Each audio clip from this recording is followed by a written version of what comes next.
So I've been playing around with neural networks recently, and this is my first major project using them. This is a convolutional neural network that's able to find faces in an image.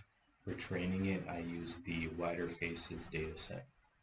So how it works is it takes in an RGB image and outputs a tensor of the image where each pixel has five values. The first value is the likelihood that there's a face in that pixel, and then the rest of the values are the coordinates of the bounding box, where the first two are the values of a vector pointing to the upper left corner of the bounding box from the pixel's coordinates, and the second two are the width and the height of the bounding box. As you can see, on the left is a mask which represents the likelihood of there being a face in every pixel. So all the white pixels is where the neural network thinks that there's a face.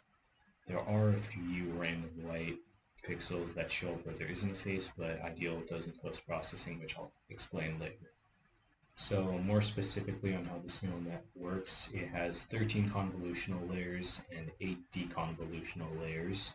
In the convolutional layers, the image is decreased by a factor of 2 four times, and in the deconvolutional layers, the image is increased by a factor of 2 times.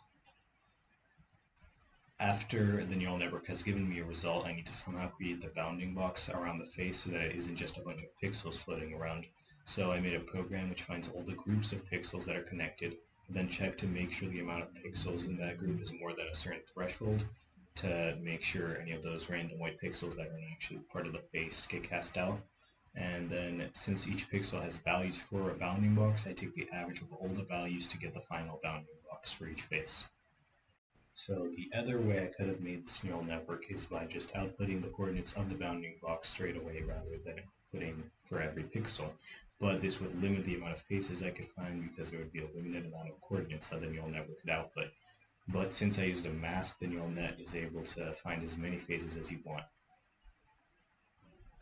That's all I have to say about this. If you want to try this out on your own or look at how it works, the code will be on my GitHub, which I'll link in the description.